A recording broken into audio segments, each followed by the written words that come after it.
আল্লাহ তুমি নাকি মৃতকে জীবিত করো, কেমন করে করো একটু দেখাও তো। আল্লাহ বলে, ইব্রাহিম এটা কেমন কথা? আওয়ালাম তুমিন, তুমি নবী মানুষ কি প্রশ্ন করলা, তোমার বিশ্বাস হয় না? আওয়ালাম তুমিন, বিশ্বাস হয় না? তুমি তো নবী, জানো নবী নও, তুমি খলিল, তোমার বিশ্বাস হয় না? এটা কেমন প্রশ্ন? সাইয়েদনা ইব্রাহিম বললেন, বালা বিশ্বাস হয়, ওয়ালাকিন লিয়াতমাইন্না কলবি, কিন্তু দেখলে ভালো লাগবে। আল্লাহ কেমন করে মৃতরে জীবিত করো তুমি দেখাও। আল্লাহ বললেন, 4টা পাখিরে টুকরা টুকরা করো, জবাই করো, টুকরা টুকরা করো, পায়ের সাথে মাথা মিশাও, মাথার সাথে কলিজা মিশাও, টুকরা টুকরা করে ওই পাহাড়ের মধ্যে ছিটিয়ে দিয়ে আস। এরপরে এই পাশে এসে সুম্মা দুহুন্না ইয়াতিনাকা সায়া, আমার নামে পাখিগুলারে ডাক দাও। উনি এই পাশে এসে আল্লাহর নামে টুকরো টুকরো করে ছিটিয়ে দিয়ে আসা পাখিগুলোর ডাক দিতে দেরি, মুহূর্তে পায়ের সাথে মাথা, মাথার সাথে বডি লেগে জীবিত হয়ে পাখিগুলো দৌড়ে সাইয়েদনা ইব্রাহিমের কাছে চলে এসেছে। আল্লাহ তাআলা একজন প্রসিদ্ধ নবীর ব্যাপারে কিছু তথ্য দিয়েছেন, এই তথ্যগুলো আজকে আমরা শুনবো ইনশাআল্লাহ। পড়েন। রব্বুল আলামিন বলেন, ওয়া ইয বিতালা ইব্রাহিমা রাব্বুহু বিকালিমাতিন ফাতাম্মাহুন্না ক্বালা ইন্নী জাইলুকা লিন-নাসি ইমামা। সুবহানাল্লাহ পড়েন। যেই নবীর ব্যাপারে আল্লাহ তথ্য দিলেন ওই নবীর নাম ইব্রাহিম আলাইহিস সালাম। সবাই বলেন কি নাম? চিল্লায় বলেন কি নাম? আল্লাহ বলেন, নবী স্মরণ করুন সেই সময়ের কথা যখন আমি আমার খলিল ইব্রাহিমকে অনেকগুলো বিষয়ে পরীক্ষা করেছিলাম, আর আমার খলিল ইব্রাহিম প্রতিটা পরীক্ষায় গোল্ডেন এ প্লাস পেয়েছে। প্রতিটা পরীক্ষায় সফলতার সাথে আমার ইব্রাহিম উত্তীর্ণ হয়েছে।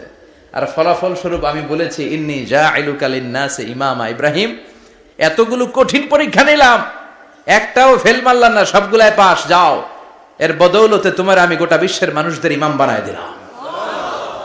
ইমাম মানে নেতা। ইমাম মানে কি? নেতা। নেতা হওয়া এত সহজ না। আগুনে পুড়িয়ে পুড়িয়ে যেমনি খাঁটি সোনা বানানো হয়, তেমনি কষ্টি পাথর দিয়ে যাচাই করে করে, পরীক্ষা করে করে আল্লাহ তাআলা সাইয়েদনা ইব্রাহিমকে এই মর্যাদার আসনে বসিয়েছেন। আল্লাহ বলে, অনেকগুলো পরীক্ষা আমি নিয়েছি সাইয়েদনা ইব্রাহিমকে।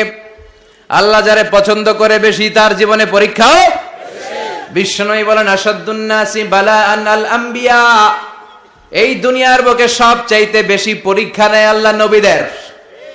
সুম্মাল আমসাল ফাল আমসাল, তারপরে সিদ্দিকিনদের, তারপরে শুহাদাদের, তারপরে সালিহিনদের। ইবতালার রাজুলু আলা হাসাবি দীনিহি, যেই ব্যক্তির দিনদারি বেশি তার জীবনে পরীক্ষাও। বিশ্বনবীর আল্লাহ সান্ত্বনা দিচ্ছেন, নবী ওরা আপনারে গণক বলে, ওরা আপনারে জাদুকর বলে, ওরা আপনারে কবি বলে, ওরা আপনারে পাগল বলে, কিন্তু আপনি হতাশ হবেন না। একটার পর একটা পরীক্ষা আপনার উপর চেপে বসেছে, এগুলো দেখে ভয় পাওয়ার কোনো কারণ নাই, কারণ মুমিন ভয় পায় না। চিল্লায় এখন ঠিক কিনা? ও নবী, আপনি বিচলিত হবেন না, হতাশ হবেন না। আপনার আগে যেই নবীরা ছিল তাদের জীবনেও পরীক্ষা ছিল কি ছিল না? আমি আমার খলিল ইব্রাহিমকে অনেকগুলো পরীক্ষা নিয়েছি, প্রতিটা পরীক্ষায় সাইয়েদনা ইব্রাহিম পাশ করেছে। বিশ্বনবীকে আল্লাহ সান্ত্বনা দিচ্ছেন। সুবহানাল্লাহ পড়ে। বিশ্বনবী হতাশ হবেন না। ডোন্ট বি স্যাড, লা তাহজান, নেভার লুজ হোপ। ও নবী, আশা হারাবেন না। আপনার উপর যেমন পরীক্ষা আছে, সাইয়েদনা ইব্রাহিমের উপরও পরীক্ষা ছিল। সবার উপর আমি পরীক্ষা নেই। আপনারে ওরা কবি বলে গালি দেয়, গণক বলে গালি দেয়, জাদুকর বলে গালি দেয়, পাগল বলে গালি দেয়। যুগের ব্যবধানে এই গালিগুলো আছে, কিন্তু নামগুলো চেঞ্জ হয়েছে। চিল্লায় এখন ঠিক কিনা? এখন আমাদেরকে কবি বলে না, গণক বলে না, পাগল বলে না, এখন আমাদেরকে বলে কাঠ মোল্লা, এখন বলে রাজাকার, এখন কয় যুদ্ধাপরাধী। গালি আছে না নাই? গালির ভার্সন চেঞ্জ হয়, ট্যাগ লাগানোর সিস্টেম চেঞ্জ হয়, কিন্তু ট্যাগ আছে না নাই? আল্লাহ নবীর সান্ত্বনা দিয়ে বলে, নবী ভয় পাবেন না, চিন্তিত হবেন না। আপনার যেমনি পরীক্ষা আমি নিচ্ছি, সাইয়েদনা ইব্রাহিমের আমি পরীক্ষা নিয়েছি। আর প্রতিটা পরীক্ষায় আমার Ibrahim Khalil golden A plus, first class first, global award পেয়েছে। আর এর ফলাফল হিসেবে আমি ইব্রাহিমকে বলেছি, ইব্রাহিম তোমার আমি নেতা বানাই দিলাম। Allah put Sayyidina Ibrahim in some test. In some test. Everyone has to face test. প্রত্যেককেই টেস্ট এন্ড ট্রায়াল, পরীক্ষার সম্মুখীন হতে হয়। এন্ড সাইয়েদনা Ibrahim successfully overcome all the tests. Allah said, Ibrahim, I'm gonna make you the leader. সুবহানাল্লাহ পড়েন। একটার পর একটা পরীক্ষা আল্লাহ নেয়ার পরে যখন দেখলেন একটা তো ফেল করে না, আল্লাহ খুশি হয়ে বললেন, যাও, ইন্নী জাইলুকা লিন-নাসি ইমামা। ইব্রাহিম, আমি মুত্তাকিনদের জন্য, গোটা বিশ্বের মানুষদের জন্য তোমার ইমাম বানায় দিলাম। কত পরীক্ষা যে উনি ওনার জীবনে দিয়েছেন, কত কঠিন রাস্তা যে তিনি পাড়ি দিয়েছেন তার কোনো শেষ নাই। সর্বপ্রথম পরীক্ষা ছিল ইলকাউহু ফিন্নার, অগ্নি পরীক্ষা। কি পরীক্ষা? নমরুদ বলল, ইব্রাহিম ঈমান ছেড়ে দাও, তাহলে জানে বেঁচে যাবা, নাইলে আগুনে ফেলবো। সাইয়েদনা ইব্রাহিমের এক কথা, জীবন যাবে কিন্তু ঈমান যাবে না। ঈমানের পথে অবিচল থেকে আমার মরণ যেন হয়, তোমারই কাছে মিনতি আমার, তোমারই কাছে মিনতি আমার। মহামহিম দয়াময়, ঈমানের পথে অবিচল থেকে আমার মরণ যেন হয়। পড়ে না আমি আর জোরে পড়ে না আমিন। নমরুদ বলে, ঈমান ছেড়ে দাও, তা না হলে আগুনে ফেলবো। সাইয়েদনা ইব্রাহিম বলে, জীবন যাবে কিন্তু ঈমান যাবে না। তার মানে আগুনের পরীক্ষায় পাস। চিল্লায় বলেন, আগুনের পরীক্ষায় পরীক্ষা নাম্বার 2। একটার পর একটা পরীক্ষা নিতে আল্লাহ শুরু করলেন। আল্লাহ বললেন, ইব্রাহিম যাও, কলিজার টুকরা সন্তানকে আর হাজারকে, আমরা ওনারা ডাকি বিবি হাজরা, আমরা কি ডাকি বাংলাদেশে, আসলে নাম কি হাজার, যাও তোমার স্ত্রী হাজারকে আর ইব্রাহিমকে মক্কার ধুধু প্রান্তরে ফেলে দিয়ে আস। ওখানে মানুষ নাই, প্রাণী নাই, জনমানব শূন্য, দেখি আমার কদ্দুর ভালোবাসো। বলতে দেরি, টু শব্দ নাই, মরুভূমিতে ফেলে দিয়ে আসলেন। তার মানে পরীক্ষা নাম্বার 2তেও, কথা বলেন, 2তেও। পরীক্ষা নাম্বার 3, আল্লাহ বললেন, ইব্রাহিম দেখি তোমার হৃদয়ে আমার জায়গা কতটুকু, যাও কলিজার টুকরা সন্তান ইসমাইলের গলার মধ্যে তলোয়ার লাগাও। সাইয়েদনা ইব্রাহিম বিয়ে করার পর থেকে আল্লাহর কাছে চাইতে চাইতে শেষ, মাগা সন্তান হয় না। ওনার প্রথম সন্তানটা হয়েছিল সাইয়েদনা ইসমাইল যখন জন্মগ্রহণ করেছে, ইব্রাহিমের বয়স ছিল 86 বছর। সুবহানাল্লাহ কইতে মনে চায় না? এই এলাকায় আসেনি 86 বছর বয়সে সন্তান হয়েছে? হ্যাঁ, এরকম শক্তিশালী পুরুষ কেউ আছে? আহা, 86 বছর বয়সে তো হাঁটতেই পারে না। কথা কন। সাইয়েদনা ইসমাইলকে যখন আল্লাহ তাআলা সাইয়েদনা ইব্রাহিমকে উপহার দিয়েছেন, তখন সাইয়েদনা ইব্রাহিমের বয়স, চিল্লায় বলেন কত? 86 বছর বয়সে যে কলিজার টুকরা সন্তানটাকে হাতে পেলেন, চাঁদের মতো সুন্দর ছেলে। আল্লাহ বললেন, দেখি আমার হৃদয়ে তোমার জায়গা কতটুকু, ইসমাইল রে জবাই করো। বলতে দেরি, ছুরি লাগাতে দেরি হয় না। তার মানে এই পরীক্ষায়ও পাস। একটার পর একটা আল্লাহ পরীক্ষা নিয়েছেন, একটার পর একটা পরীক্ষা। আগুনের পরীক্ষায় পাস, ফ্যামিলি বিসর্জন দাও, পাস, কলিজার টুকরা সন্তানের গলায় ছড়ি লাগাও, পাস। এবার আল্লাহ বললেন, এরপর তোমারে বড় দায়িত্ব দিব, তোমাকে হজ প্রোগ্রামের এমডি বানায় দিলাম, ম্যানেজিং ডাইরেক্টর অফ হজ। সুবহানাল্লাহ কইবেন না? আল্লাহ বললেন, ইব্রাহিম বিশাল বড় কাফেলা বানাও, হজের আঞ্জাম দাও। সাইয়েদনা ইব্রাহিম বললেন, আল্লাহ দুদুমরু প্রান্তর, জনমানব শূন্য, মানুষ নাই, পাখি নাই, কেউ নাই, কিভাবে আমি হজের আঞ্জাম দেব? আল্লাহ বললেন, ইব্রাহিম হজ প্রোগ্রামের ম্যানেজারগিরি করতে চাইলে 3টা পেশা তোমাকে বেছে নিতে হবে। কয়টা? এই 3টা পেশা এর সমন্বয়ে তুমি হজের প্রোগ্রামের আঞ্জাম দিতে পারবা। পেশা নাম্বার 1, তোমার রাজমিস্ত্রির কাজ করতে হবে। পেশা নাম্বার 2, তোমার ঝাড়ুদারগিরির কাজ করতে হবে। পেশা নাম্বার 3, তোমার মুয়াজ্জিনগিরি করতে হবে। সুবহানাল্লাহ কইবেন না? وَإِذْ يَرْفَعُ إِبْرَاهِيمُ الْقَوَاعِدَ مِنَ الْبَيْتِ وَإِسْمَاعِيلُ رَبَّنَا تَقَبَّلْ مِنَّا إِنَّكَ أَنْتَ السَّمِيعُ الْعَلِيمُ। সাইয়েদনা ইব্রাহিম আর কলিজার টুকরা সন্তান ইসমাইলকে নিয়ে রাজমিস্ত্রির কাজ শুরু করে দিলেন। আল্লাহু আকবার!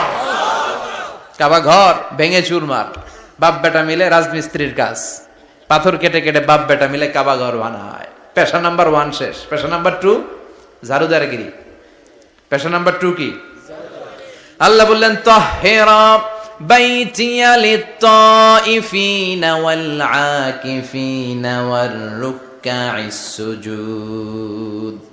মসজিদেরি ঝাড়ু বারদার হোক আমারে হাত, শোনো আমারে মুনাজাত। শোনো শোনো ইয়া ইলাহি আমারে মুনাজাত, শোনো আমারে মুনাজাত। পড়েন আমিন। আল্লাহ বললেন তাহেরা পরিষ্কার করো মানে ঝাড়ু দাও। বাইতি আমার কাবা ঘর, লিত্তাইফিনা তাওয়াফকারীদের জন্য, ওয়াল আকিফিনা ইতিকাফকারীদের জন্য, ওয়ার রুকআইস সুজুদ রুকুকারীদের জন্য, সিজদাকারীদের জন্য ঝাড়ু দাও। বাপ বেটার রাজমিস্ত্রিগিরি শেষ, এবার ঝাড়ুদারগিরি শুরু। সুবহানাল্লাহ বলেন।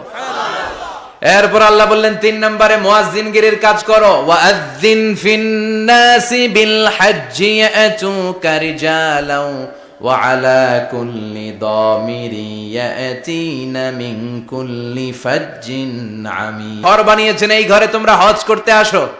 সাইয়েদনা ইব্রাহিম বললেন আল্লাহ আমি আর আমার পোলা ছাড়া কেউ নাই। কেউ আছে? মানুষ নাই, আপনারা কেউ নাই, আমি কার সামনে আযান দেব? আমি কার সামনে ঘোষণা দেব? আল্লাহ মানুষ নাই, প্রাণী নাই, পাখি নাই, দৃশ্যমান কিছু নাই, কোথায় আমি ঘোষণা দেব? আল্লাহ বললেন দাঁড়াও, দাঁড়িয়ে তুমি আজান দাও, ঘোষণা দাও। তোমার এই আজানের আওয়াজটা গোটা বিশ্বের সব মানুষের কানের ভেতরে আমি আল্লাহ পৌঁছে দেব। আযিন ফিন-নাস বিল হজ, হজের আজান দাও। উনি আজান দিলেন আইয়ুহান নাস ইত্তাখাযাল্লাহু বাইতান ফাহুজ্জু। আল্লাহ একটা ঘর বানিয়েছে, যাদের সামর্থ্য আছে হজে আসো। সুবহানাল্লাহ পড়েন। তৎকালীন সময়ে গোটা বিশ্বে যারা ছিল সবার কানের ভেতরে এই ঘোষণাটা মানে এই আজানটা পৌঁছে দিয়েছে কে? আল্লাহ। আমরা তখন ছিলাম পৃথিবীতে? কই ছিলাম? ফি আলামিল আরওয়াহ, রূহের জগতে। রূহের জগতেও আল্লাহ তাআলা আমাদের কানে পৌঁছে দিয়েছেন। রূহের জগতে থেকে এই আজান শুনে আমরা যারা লাব্বাইক বলার সুযোগ পেয়েছি তাদেরকে এই দুনিয়াতে হজের নসিব আল্লাহ করে দিবেন।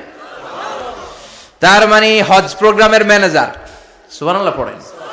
পরীক্ষা কারে কয়? কত প্রকার কি কি। হজ প্রোগ্রামের ম্যানেজার বানাইলেন, ম্যানেজিং ডাইরেক্টর, মহাব্যবস্থাপক। হজের আঞ্জাম দাও, আর হজের আঞ্জাম দিতে যে তোমাকে প্রথমে রাজমিস্ত্রির কাজ করা লাগবে পাস, ঝাড়ুদার গিরির কাজ করা লাগবে পাস। আল্লাহর নবী উলুল আজমি মিনার রসুল মসজিদ ঝাড়ু দেয়, না আমরা মসজিদ পরিষ্কার করতে চাই না? আছে না নাই? বালু দেখলেই মুয়াজ্জিনরে গালি, কথা কন। মসজিদে ময়লা দেখলেই খাদেমের 14 গোষ্ঠী উদ্ধার করে ছাড়ে, আর নিজে পশ্চিম দিকে পড়ে আসারও খায় না। আছে না নাই? মসজিদ ঝাড়ু দেয়া শুধু মুয়াজ্জিনের কাজ? খাদেমদারের কাজ? মসজিদ পরিষ্কার রাখা আমাদের সবার কাজ। চিল্লা এখন ঠিক কিনা? যাদের অন্তরে জ্বালা যন্ত্রণা, যাদের দোয়া কবুল হয় না, আপনি মসজিদ ঝাড়ু দিয়ে দেখেন মুহূর্তে দোয়া কবুল হয়ে যাবে। অন্তরের জ্বালা যন্ত্রণা দূর হয়ে যাবে, অন্তরের অহংকার নিমিষে কেটে যাবে। তার মানে আল্লাহ বললেন রাজমিস্ত্রি হও, সেটাও হলেন, ঝাড়ুদার হও, সেটাও হলেন, আজান দাও, সেটাও হলেন। তার মানে হজের যে পরীক্ষা নিলেন এটাতেও, কথা কন, শুনতেছেন? 4টা ভয়ঙ্কর পরীক্ষা নিলেন, 4টাতে পাস। পরীক্ষা নাম্বার 5। আল্লাহ বললেন ইব্রাহিম বয়স কত?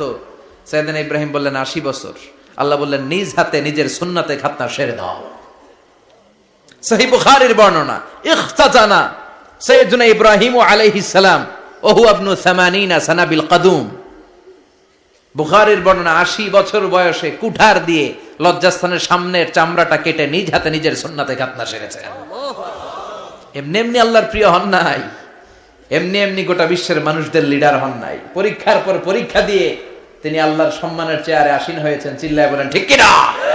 এজন্য আল্লাহ বললেন ওয়াইয বিতালা ইব্রাহিম রাব্বুহু বিকালিমাতিন ফাআতাম্মাহুন্না ক্বালা ইন্নী জাঈলুকা লিন-নাসি ইমামা।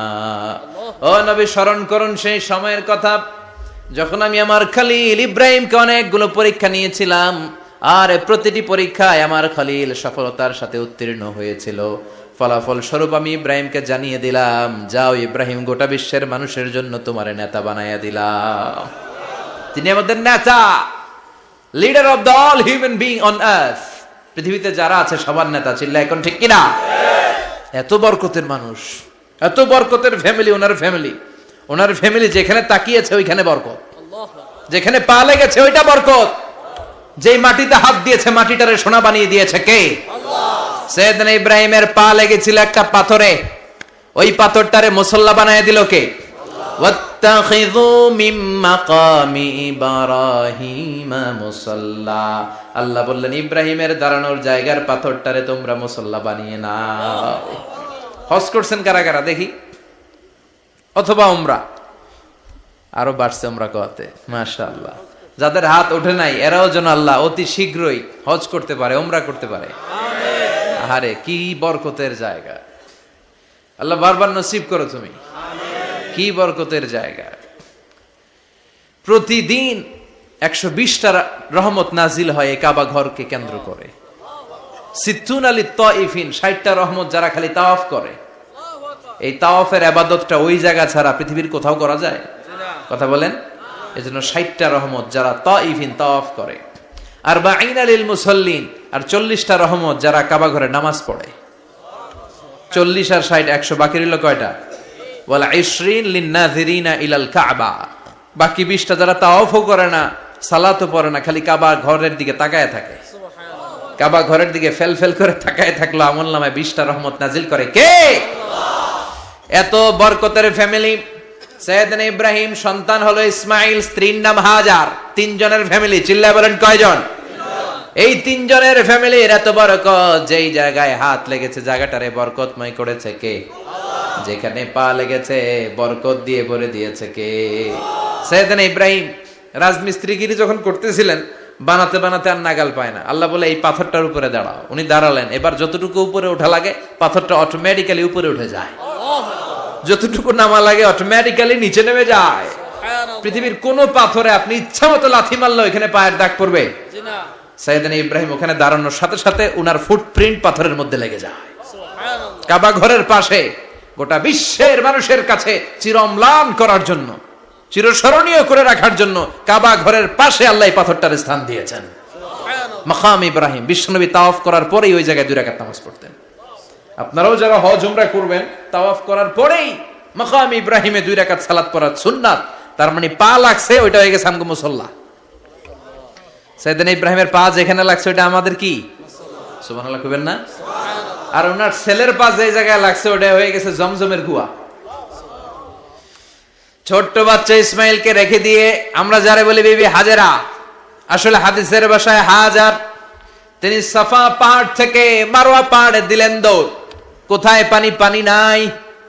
মরুভূমির বালির মধ্যে সূর্যের তাপ যখন পড়ে যায়, মরিচিকার মতো ঝলসানির একটা দৃশ্য ভেসে ওঠে, মনে হয় সাগরের পানি, আসলে পানি নাকি। তিনি সাফায় যায়, যে দেখে পানি নাই। মারওয়াতে যায়, যে দেখে পানি নাই। পানির সন্ধানে হাজার আলাইহিস সালাম 7 বার 2 পাহাড়ের মাঝখানে দৌড়াদৌড়ি করলেন। ওই পাহাড়ের মাঝখানে এই মহিলার পায়ের ছাপ লেগে গেল। এই দৌড়াদৌড়িটা আরশের উপর থেকে আল্লাহ এত সুন্দর উপভোগ করেছেন। আল্লাহর কাছে এই মহিলার দৌড়াদৌড়িটা এত ভালো লেগেছে, কিয়ামত পর্যন্ত সব হাজীদের জন্য এই জায়গায় দৌড়াদৌড়িটা আল্লাহ ওয়াজিব করে দিয়েছে। এই জায়গায় দৌড়াদৌড়ি না করলে হজ হবে না, উমরা হবে না। এই দৌড়াদৌড়িটা, মহিলাটার স্যাক্রিফাইস, হৃদয়ের আবেগ আর ভালোবাসাটা আল্লাহর কাছে এত পছন্দনীয় হয়েছে, কিয়ামত পর্যন্ত আল্লাহ চান সবাই দৌড়াবে, আমি উপর থেকে দেখব। ওয়াজিব করে দিলেন। যার পা যেই জায়গায় লাগছে খালি বরকত। হঠাৎ কলকল কলকল আওয়াজ শুনতে পেলেন। সাফা মারওয়া থেকে দৌড়ে আসলেন কাবার কাছে। এসে দেখলেন ফেলে রাখা দুধের বাচ্চা ইসমাইলের পায়ের ধাক্কায় জমিন থেকে পানি বের হতে শুরু করেছে। কলকল কলকল আওয়াজ। ওনারা আরবি ভাষা জানতেন না। সৈয়দনা ইব্রাহিম, ইসমাইল, হাজার এরা সুরিয়ানি ভাষার মানুষ ছিলেন। সুরিয়ানি ভাষায় উনি বসে পানি যাতে মরুভূমির বালুতে লেগে শুকিয়ে না যায়, বালু দিয়ে বাদ দিতেছে। আমরা বাদ দেই না পানি আটকানোর জন্য? দেখেন নাই মনে হয়? দেখেন নাই? পানি আটকানোর জন্য বাদ দেই আমরা। হাজার এসে বালু দিয়ে বাদ দিতেছে নিজে নিজে, আর নিজের সুরিয়ানি ভাষায় বলতেছে জাম জাম, মানে থাম থাম, পানি যাইস না তুই। জাম মানে কেফ কেফ, স্টপ স্টপ, থাম থাম, আরে পানি চলে যাস না, থাম থাম। ওনার মুখ নিঃসৃত এই ঝাম ঝাম শব্দ দুইটা আল্লাহর এত পছন্দ হয়েছে, কিয়ামত পর্যন্ত আল্লাহ এই কুয়ার নাম ঝমঝমের কুয়া করে দিয়েছে। বরকত আর বরকত। ছেলেকে মিনার প্রান্তরে রেখে জবাইয়ের দৃশ্যটা আল্লাহর ভালো লেগেছে। কিয়ামত পর্যন্ত ঈদ উল আজহাতে সবাই আমরা প্রাণী শুইয়ে এরকম জবাই করব, এটা আল্লাহ ওয়াজিব করে দিয়েছে। যার মানে এমন ফ্যামিলি খালি বরকত আর বরকত। আর আল্লাহ বললেন এই ফ্যামিলিতে আমি কিতাবও দিয়েছি, নবুয়তও দিয়েছি। ওয়াজআলনা ফি যুররিয়াতিহিন নুবুওয়াতা ওয়াল কিতাব। সাইয়েদনা ইব্রাহিমের ফ্যামিলির ভেতরে আমি নবুয়ত দিয়েছি, কিতাব দিয়েছি। এই পৃথিবীতে যত নবীর নাম আপনি বলবেন সবগুলো সাইয়েদনা ইব্রাহিমের নাতিপুতি। লক্ষাধিক নবী পৃথিবীতে, 5-7 জন ছাড়া। কজন ছাড়া? উপরের 5-7 জন ছাড়া যত নবী আপনি নাম বলতে পারবেন, যাদের নাম জানি কিংবা জানি না, সব সাইয়েদনা ইব্রাহিমের বংশধর, ওনার নাতিপুতি। ওনার আল্লাহ 86 বছর বয়সে দিলেন সাইয়েদনা ইসমাইল আলাইহিস সালামকে। ওনার বয়স যখন 100 তখন দিলেন সাইয়েদনা ইসহাক আলাইহিস সালামকে। তাহলে ওনার প্রথম ছেলের নাম, দ্বিতীয় ছেলে, আওয়াজ করে বলেন, প্রথমটা দ্বিতীয়টা ইসহাক। দুর্ভাগ্যজনক হলেও সত্য, ইসমাইলের চেনে কোনো নবী আল্লাহ দেন নাই, কোনো নবী নাই। সব নবী এই চেনে, এই চেনে। হাজার হাজার লক্ষাধিক নবী খালি ইসহাকের বংশে নামে, এই বংশে কোনো নবী নাই। আর এই বংশের নবীরা প্রজন্মের পর প্রজন্ম একে অপরকে বলে যায়, সব শেষে কিন্তু একজন নবী আসবে, ওইটা হবে শ্রেষ্ঠ নবী, বিশ্ব নবী। ঠিক কিনা? একের পর এক নবুয়ত আল্লাহ এই চেনে দিলেন। ইসহাকের চেইনে, সাইয়েদনা ইসমাইলের চেইনে কোনো নবী নাই। এত নবী এখানে এসেছে, এরা ভেবেই নিয়েছে ওই যে শেষ নবী, যেটা শ্রেষ্ঠ নবী, এটাও এখানেই আসবে। কিন্তু আস্তে আস্তে হাজার হাজার লক্ষাধিক নবী আল্লাহ এইখানে পাঠিয়ে সাইয়েদনা ঈসা আলাইহিস সালামের পরে আল্লাহ স্টপ মেরে দিলেন। স্টপ মেরে দিয়ে 570 বছর পরে শ্রেষ্ঠ নবীটারে আল্লাহ এই চেনে পাঠিয়ে দিলেন। এজন্য আমরা হচ্ছি বানি ইসমাইল। আমরা কি? বিশ্বনবী হচ্ছেন বানি ইসমাইল, বিশ্বনবী কি? আর এরা হচ্ছেন বানি Israil. Changing the leadership from বানি ইসরাইল টু বানি ইসমাইল। এজন্য অহংকারকারীদের পরিণাম শুভ হয় না। এরা নবী পেতে পেতে এই প্রজন্ম অহংকারী হয়ে উঠেছিল আর গালি দিচ্ছিল এই চেইনটা আটকুরা চেইন, নবী আসার দিক থেকে এই চেইনে কোনো নবী নাই, সব নবী এই চেইনে আমরা পাই, আর শ্রেষ্ঠ যে নবীটা আসবে সেটাও এই চেইনে আসবে। আল্লাহ কয় না, আমি খেলা উল্টায় দিব, সব নবী এখানে পাঠালেও শেষ নবী আমি এখানে পাঠাবো না। শেষ নবী আল্লাহ তাআলা সাইয়েদনা ইসমাইলের চেইনে পাঠিয়ে দিয়েছেন। চিৎকার করে পড়েন আল্লাহু আকবার। পৃথিবীর সর্বশ্রেষ্ঠ 3টা ধর্ম, ইহুদিবাদ, খ্রিস্টবাদ আর ইসলাম, এই 3 ধর্মের উৎপত্তি হচ্ছে সাইয়েদনা ইব্রাহিম থেকে। এজন্য এই 3টা ধর্মকে একসাথে বলে অ্যাব্রাহামেটিক ফেইথ, কম্পারেটিভ রিলিজিয়ন। তুলনামূলক ধর্মতত্ত্ব নিয়ে যাদের পড়াশোনা আছে তারা জানবেন এই 3টা ধর্মই আল্লাহর দেয়া। কিন্তু ইহুদিবাদ আর খ্রিস্টবাদ আল্লাহর দেয়া শরীয়তের উপর চলতে পারে নাই, শুধু চলতে পেরেছে ইসলাম। চিল্লা এখন ঠিক কিনা? এই জন্য প্রতি নামাজে আমরা বলি গায়রিল মাগদুবি আলাইহিম ওয়ালাদ-দাল্লিন। ও আল্লাহ, যারা মাগদুব মানে ইহুদিরা, তাদের পথে আমরা হাঁটতে চাই না। আবার যারা দল্লিন পথভ্রষ্ট খ্রিস্টানদের পথেও আমরা হাঁটতে চাই না, আমরা হাঁটতে চাই ইসলামের পথে। ঠিক কিনা? আমরা যদি হাঁটতে যেয়ে পথ ভুলে যাই, পথ দেখিয়ে দেয় কে? আমি যদি কোনোদিন পথ ভুলে যাই, হাতছানি দিয়ে কাছে নিও, মমতার বন্ধনে আমায় বেঁধে সব ভুল ক্ষমা করে দিও। চিল্লায় পড়েন আমিন। আল্লাহ বললেন ওয়াজআলনা ফি যুররিয়াতিহিন নুবুওয়াতা ওয়াল কিতাব। আমি সাইয়েদনা ইব্রাহিমের বংশের মধ্যে নবুয়ত দিয়েছি, কিতাবও দিয়েছি। সাইয়েদনা ইব্রাহিম আলাইহিস সালামের উপর কিতাব আছে না নাই? কি নাম কিতাবের? সুহুফে ইব্রাহিম। কোরআনে নাই? আছে না নাই? ইন্না হাযা লাফিস সুহুফিল উলা সুহুফি ইব্রাহিম ওয়া মূসা। সুবহানাল্লাহ পড়েন। অনেকে আল্লাহ কিতাব দিয়েছে, নবুয়ত দিয়েছে, সব নবীদের বাবা বানিয়েছে। ওনার উপাধি হচ্ছে আবুল আম্বিয়া। আবার ওনার নামে আল্লাহর কোরআনের ভেতরে 114 সূরার একটা সূরা আছে না নাই? আছে। সূরাটার নাম সবাই কোন? আলিফ লাম রা। কিতাবুন আনজালনাহু ইলাইকা লিতুখরিজান নাসা মিনাদ যুলুমাতি ইলান নূর। সুবহানাল্লাহ পড়েন। সুবহানাল্লাহ। সূরা ইব্রাহিম আলিফ লাম রা কিতাবুন আনজালনাহু ইলাইকা। ওই নবীর নামে কোরআনের ভিতরে সূরা দিয়েছে কে? আল্লাহ। আবার আল্লাহ বললেন, গোলাম জেনে রেখো উনি তোমাদেরকে মুসলমান নামকরণ করেছেন, তাই ইসলামে যারা অন্তর্ভুক্ত হবে সব মুসলমানদের পিতা আমি আল্লাহ তারা নির্বাচিত করেছি।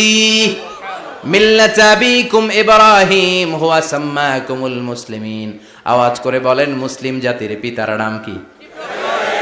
আমাদের জাতির পিতা কেডা? সবাই কোন? মনে থাকবে না ভুল করবেন? ভুল করবেন? জাতির পিতাকে চিল্লায় বলেন, জাতির পিতাকে। মিল্লাত আবিকুম ইব্রাহিম হুয়া সাম্মাকুমুল মুসলিমিন, যিনি তোমাদেরকে মুসলমান বলে অভিহিত করেছে। আবার আল্লাহ বললেন, ইব্রাহিম সবাইরে তুমি মুসলমান নাম রাখলে, তুমি মুসলমান হও। আসলিম ক্বালা আসলামতু লিরাব্বিল আলামিন, বলতে দেরি, কালিমা পড়ে মুসলমান হতে দেরি নাই, চিল্লায় পড়েন আল্লাহু আকবার। আবার আল্লাহ বলে, আমার নবী ইব্রাহিম এমন নবী, এই নবীর মতো বিনয়ী নবী নাই। ইন্না ইব্রাহিম লাহালিমুন আওয়াহুম মুনীব।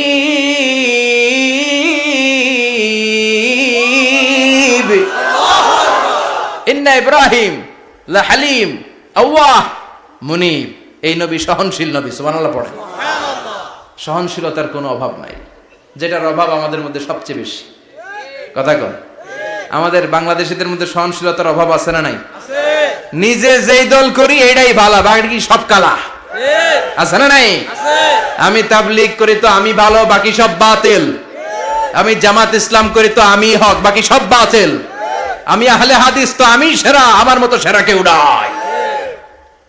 এরকম অসহনশীল মানসিকতা আছে না নাই? নিজে যেটা বুঝি এটাই ভালো, বাকিরা কেউ ভালো না, বাকি কেউ ভালো না। আহা কি ভয়ঙ্কর অবস্থা। কিন্তু সাইয়েদনা ইব্রাহিমের অভ্যাস এটা ছিল না। উনি